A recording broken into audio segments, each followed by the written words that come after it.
बहुत बहुत स्वागत है आपके और हमारे यूट्यूब चैनल धर्मसर पर। आज आप सब पढ़ने वाले हैं पाठ 12। अब पाठ का नाम है हार जीत। पाठ का नाम है हार जीत। पाठ का नाम हार जीत, जिनके रचनाकार है अशोक वाजपेयी। रचनाकार है आपके अशोक वाजपेयी जी। यही है अशोक वाजपेयी, आप देख सकते हैं, ये अशोक वाजपेयी हैं। ये अशोक वाजपेयी जी हैं। अच्छा, इनका फ्रेश चेहरा दिखाता हूँ मैं आपको। यही है अशोक वाजपेयी जी। पाठ पढ़ना है 12। पाठ 12। पाठ का नाम हार जीत। पाठ का नाम हार जीत। और जिनके रचनाकार है अशोक वाजपेयी, तो अशोक वाजपेयी के सबसे पहले हम लोग जीवनी को देख लेते हैं। उसके बाद हम सब देखेंगे इनके रचना के जो रचना रचे उसको। तो सबसे पहले देखते हैं कि अशोक वाजपेयी का जन्म हुआ है 16 जनवरी 1941 में। 16 जनवरी 1941 छत्तीसगढ़ में दुर्ग पड़ता है, वहीं छत्तीसगढ़ के दुर्ग में। 16 जनवरी 1941 में छत्तीसगढ़ के दुर्ग में इनका जन्म हुआ है। ठीक है। इसके बाद आगे देखते हैं कि इनका लेकिन जन्म हुआ छत्तीसगढ़ के दुर्ग में, लेकिन इनका मूल निवास मध्य प्रदेश के सागर रहा। जैसे कि मेरा जन्म हुआ, जैसे मान लेते हैं मेरा जन्म हुआ है बिहार में, लेकिन मेरे माता पिता सब कोई अगर चले गए दिल्ली, तो मेरा मूल निवास कहाँ हो जाएगा? हम भी वहीं रहेंगे, तो मेरा मूल निवास दिल्ली हो जाएगा। उसी प्रकार कहा जाए जन्म स्थान था छत्तीसगढ़ के दुर्ग। आप पूछे मूल स्थान बताओ, तो मूल स्थान मध्य प्रदेश के सागर था। मध्य प्रदेश में सागर नामक एक स्थान है, उसी मध्य प्रदेश के सागर नामक स्थान पर, मध्य प्रदेश राज्य का नाम है, वहीं सागर नामक स्थान पर इनका मूल निवास रहा। तो जन्म फिर से 16 जनवरी 1941 में इनका जन्म हुआ है। आगे कहते हैं कि अशोक वाजपेयी की जो माता एवं पिता का नाम जाते हैं, माता का नाम निर्मला देवी। अशोक वाजपेयी के माता का नाम निर्मला देवी और पिता परमानंद वाजपेयी थे। पिता परमानंद वाजपेयी और माता निर्मला देवी थी, यहाँ देख पा रहे हैं। उसके बाद याद रखिएगा इनकी शिक्षा जो है, शिक्षा के बारे में देखते हैं। तो प्रारंभिक शिक्षा गवर्नमेंट हायर सेकेंडरी स्कूल सागर में हुआ था। सागर में इनका जन्म हुआ है। सागर में ये क्या प्रारंभिक शिक्षा, प्रारंभिक अर्थ होता है पहली से 5वीं तक।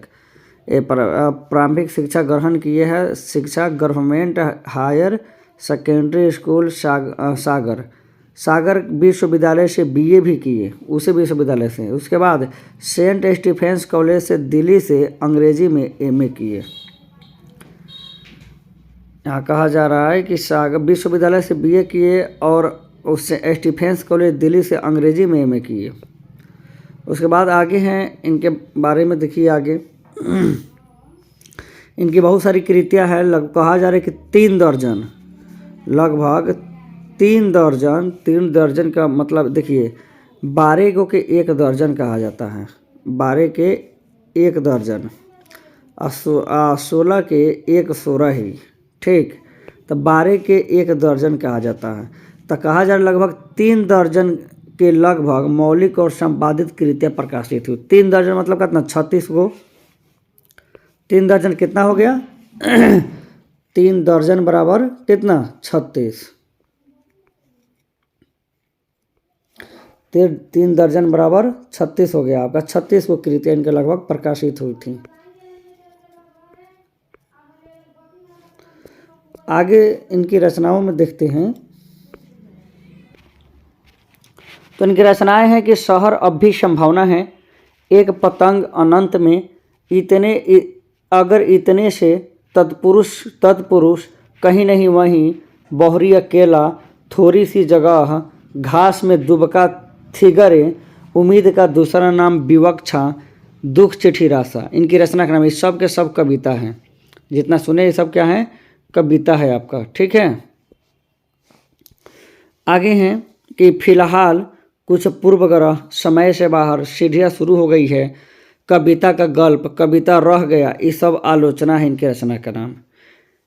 तो ये सब रचनाएं रचे। इन रचनाओं पर इनके देखिए क्या क्या सम्मान मिला है। तो इनको सम्मान में देखिए साहित्य अकादमी पुरस्कार, उसके बाद दयावती मुदर शेखर सम्मेलन, फ्रेंच सरकार का office of the order of arts and tailors 2005 में, पुलिस सरकार का officer, of the order of craft 2004 सम्मान आदि इन्हें प्राप्त हुआ है। सबसे ज़्यादा VVI में इनके कौन सा सम्मान मिला है? तो दो पूछने की संभावना है। साहित्य अकादमी पुरस्कार और दयावती मोदी कवि शेखर सम्मेलन सम्मान। ठीक है, उसके बाद इनके आगे की रचना, इनके आगे के देखते हैं आगे क्या है। यह जो कविता है, यह प्रस्तुत कविता, यह जो कविता है, कौन कविता? हार जीत। कविता पढ़ना है लेखक यहाँ हार जीत। तो यह हार जीत जो कविता है अशोक वाजपेयी के कविता संकलन कहीं नहीं वहीं से लिया गया है। पूछा जाएगा कि हार जीत कविता कहाँ से लिया गया है, तो कहिएगा कहीं नहीं वहीं से लिया गया है। अशोक वाजपेयी की कविता हार जीत कहाँ से ली गई है? तो हार जीत ली गई है कहीं नहीं वहीं से ली गई है। उसके बाद आप यह जानिए कि यह कविता मतलब क्यों लिखा गया, कब लिखा गया, कारण क्या था? हार जीत आखिर में नाम काहे पड़ा कविता का? मतलब हार या जीत, हार जीत नाम काहे पड़ा कविता का? ठीक है, तो इनके बारे में देखिए। ये लिखते हैं कि गद्य कविता का लेखन 20वीं शताब्दी के पूर्वार्ध, मतलब 20वीं सदी से पहले ही पूर्वार्ध, विशेषकर द्वितीय विश्व युद्ध के समय से ही होता रहा है। पहला विश्व युद्ध 1914 में शुरू हुआ था, द्वितीय विश्व युद्ध 1939 में शुरू हुआ था। तो जब द्वितीय विश्व युद्ध जब हुआ ना, तो उसमें बहुत सारे जो देश जीत के आया था वो बाजा बज रहा था, खुशियाँ मना रहा था, लोग नाच रहा था। तब लेखक ये बात पूछता है कि जो नाच रहा है इस सीधे सब जान रहा है कि हमकी जीत हुई है, पर जितना व्यक्ति वो लाइन में नाच रहा है वो व्यक्ति के ये पता नहीं है कि कहाँ से जीत हुई है, कौन देश से जीते हैं, कौन जीता है, शासक जीता है कि जनता जीता है कि कौन जीता है। बस खुशियाँ इसलिए मन रही है कि हम लोग जीत चुके हैं, पर जीत किसको हुई है ये किसी को पता नहीं है।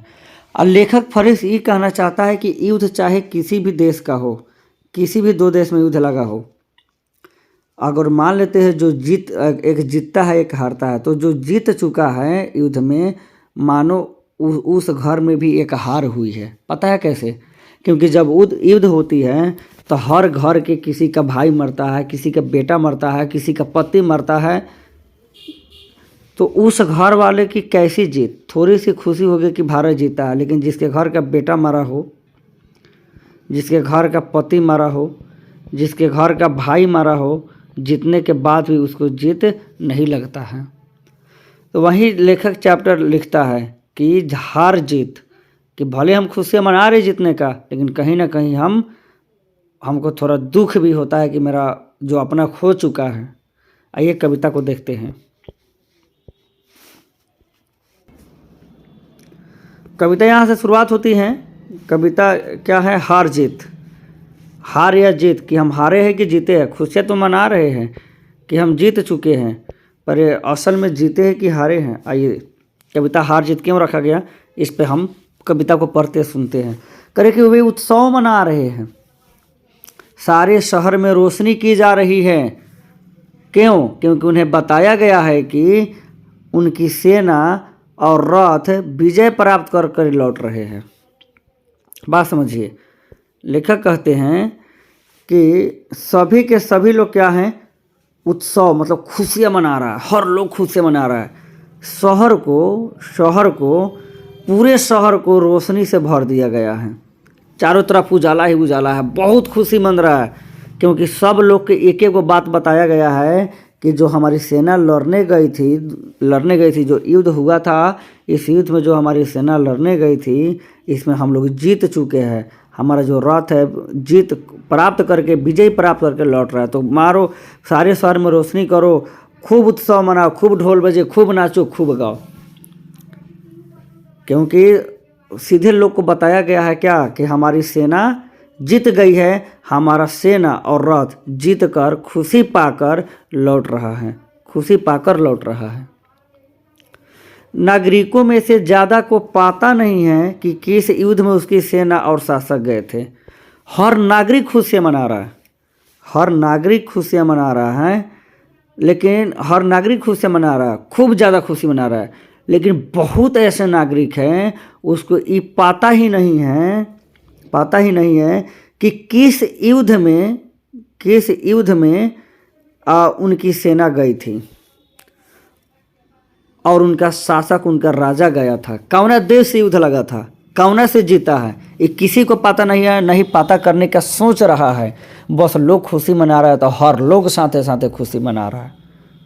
किसी को यह पता करने का समय तक नहीं है कि पता करे रे कहाँ से युद्ध लगा था, किससे युद्ध लगा था, हम कौना से जीते हैं। किसी को यह बात पता करने की आवश्यकता नहीं है। बस सब खुशियाँ मना रहा है कि ज़्यादा कोई पते नहीं है कि युद्ध किस में थी, किस युद्ध में, मतलब कौना युद्ध में जीत के आ रहा है, और उनकी सेना और शासक गए, किस युद्ध में उनकी सेना शासक गए थे, कौना से जीत के आ रहा है, युद्ध किस बात पर था, इहो पता नहीं है। कि मान लेते हम जीत के आ रहे युद्ध में, तो कौना से युद्ध था, इहो पता नहीं है। किस बात पर युद्ध हो गया है, किस बात पर युद्ध हुआ, इहो पता नहीं है। बस खुशियाँ मना रहा है। ऐसे होते हैं हमारे देश के भोले भाली जनता, बस खुशियाँ मना रहा है, किसी को पता नहीं है किस बात की खुशी मना रहे हो, किस बात पर नाच रहे हो।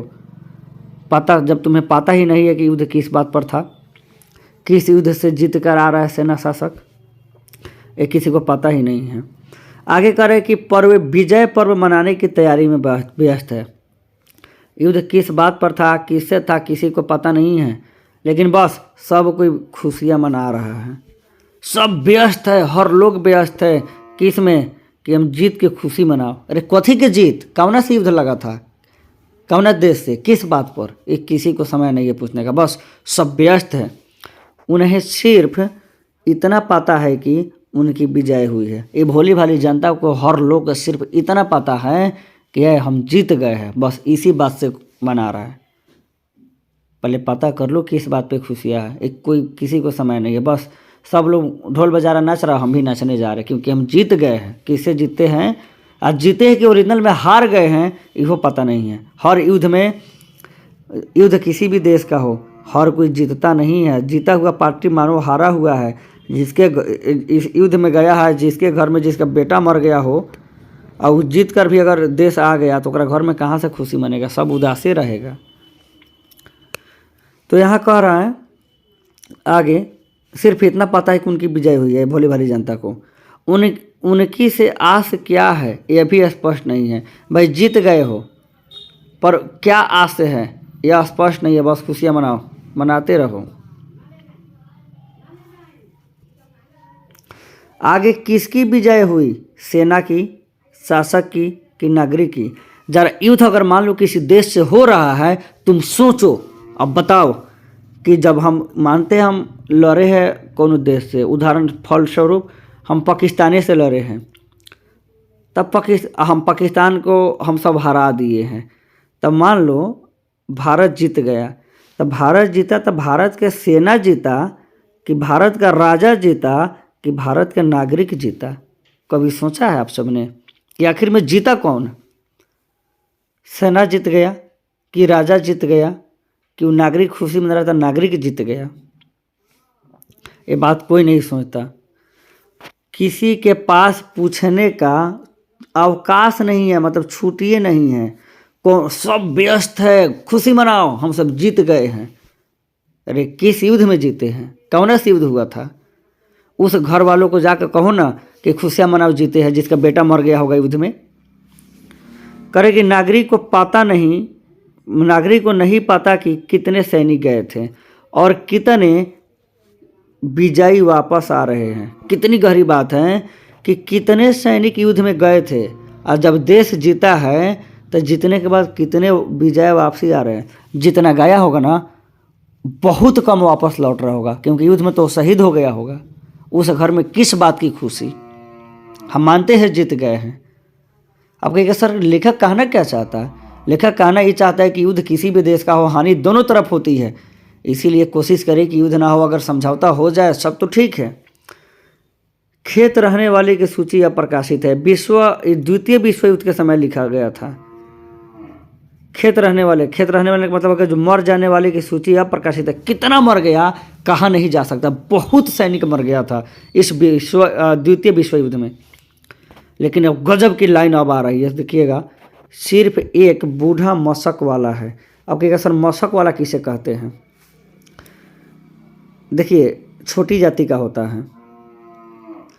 एक थैला पीठ पर लादा रहता है, एक थैला पीठ पर लादा रहता है व्यक्ति, यहाँ थैला, और ये सड़क को सींचने का काम करता है, सड़क पर पानी पटाने का काम करता है, जिससे धूल वगैरह न उड़े।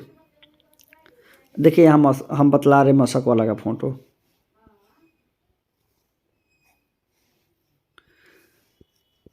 यही है मशक वाला, बूढ़े मशक वाला। ये जो थैला देख रहे हैं आप, थैला, यही थैला से में पानी रखा रहता है, पूरा रोड पर पटाता है, ताकि हमारी जो नागरिक शासक आ रहा है, जो राजा आ रहा है, इस पर थोड़ा भी धूल ना पड़े। छोटे वर्ग का लोग होता है, जिसके जिम्मेवारी मिला है सिर्फ रोड को सींचने की। वही कह रहा है कि सिर्फ एक बूढ़ा मशक वाला है जो सड़कों को सींचते हुए कह रहा है, सड़कों पर पानी पटा रहा है, और कह रहा है कि हम एक बार फिर हार गए हैं। भाव समझिए बूढ़ा व्यक्ति का, कि हम एक बार फिर हार गए हैं, और गाजे बाजे के साथ जीत नहीं, हार लौट रही है। जो गाजे बाजे के साथ लौट रहा है ना, कि हम जीत गए हैं, नाचते नाचते खुशते मनाते हैं, बूढ़ा मशक वाला कहता है कि गाजे बाजे के साथ जीत नहीं, हार लौट रही है। क्योंकि बहुत सारे सैनिक मर चुके हैं, उस देश में किस बात की खुशी? उस पर कोई ध्यान नहीं देता है। किस पे? ये बूढ़े मशक वाला पर कोई ध्यान नहीं देता है, क्योंकि इसको सिर्फ सड़क सींचने की जिम्मेवारी है। छोट जाति के लोग हैं, कौन सुनेगा इनकी बात? उस पर कोई ध्यान नहीं देता है। और अच्छा यह है कि उस पर सड़क सींचने की जिम्मेवारी है, सच को दर्ज करने या बोलने की नहीं। अगर सच को दर्ज या करने की जिम्मेवारी बोलने को होती तो क्या होता? अच्छा है कि खाली सड़क सींचने की जिम्मेवारी दिया गया है। जिन पर है वे सेना के साथ ही जीत कर लौट रहे हैं। मतलब जौना पर जिम्मेवारी है पूरा देश की, वो खुशियाँ मना रहा है, वे भी जीत कर लौट रहे हैं। सिर्फ एक बूढ़ा है, वही सोच रहा है कि हम कहाँ जीते हैं, हम तो फिर हार गए हैं, क्योंकि हमारे घर के, हमारे देश के बहुत सैनिक मर गए। इस तरह से यह चैप्टर समाप्त हुआ। इसके मिलते हैं प्रश्नोत्तर में। जय हिंद, जय भारत।